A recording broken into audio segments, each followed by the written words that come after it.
Okay, ladies and gentlemen, asante sana kwa kuendelea kuitolea macho Dar-Town TV straight in nene moja kwa moja kutoka Mbezi Stendi ya Magufuli jijini Dar es Salaam. Karibu sana kwenye kidimba ndani ya Dar-Town TV.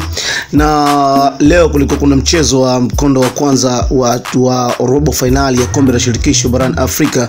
Michezo mingi tu iliyopigwa, lakini mchezo wa Simba dhidi ya Al Masry ambao umeisha kwa Simba kupigwa mabao 2-0 au sio bane.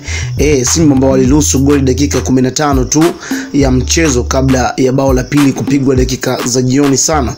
Lakini ukiutazama mchezo kwa undani wake kwamba Simba waliutawala sana mchezo kuanzia kipindi cha kwanza mpaka kipindi cha pili. Kilichokuwa nakosekanika kwa upande wa Simba ni pale wanapokaribia goli la wapinzani kutokuwa wametazamana, kwa maana kila mmoja alikuwa anajifanyia kile anachokiona kwa sahihi, sio kutazamana kwenda kwa kutazamana na kupasiana kwa pasi zilizokopo sahihi sana. Lakini kubwa zaidi ni Simba kunyimwa penalty iliyokuwa ya wazi sana. Leonel Ateba Bida alitakiwa kupatiwa penalty ambayo ilikopo wazi sana. So far so good.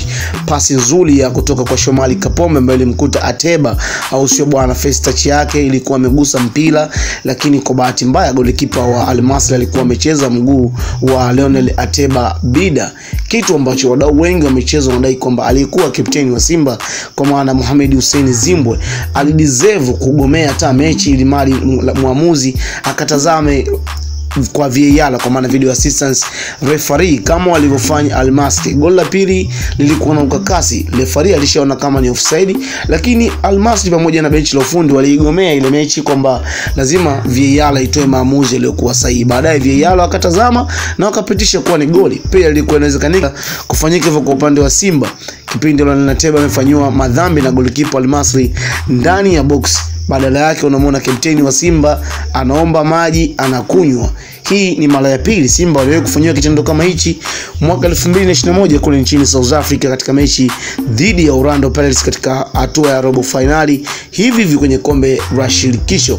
So ladies and gentlemen, mechi ya mkondo wa pili itapigwa jijini Dar es Salaam tarehe 9 ya mwezi wa 4, kwa maana wiki moja, katika dimba la Estadio de Benjamin William Mkapa. Simba watakuwa na mzigo mkubwa kwa sababu tayari chuma mbili zimeingia, japo kwenye mchezo waliokuwa wanaonekanika watapata goli muda wote. Final dakika 90, Simba 0, Al Masry ya nchini Misri imefanikiwa kupata mabao 2-0. Kwa niaba ya shikali zangu wote, mimi ni Big Boy Joe. Unaweza kuni slash kwa Facebook, Instagram, Twitter @BigBoyJoe.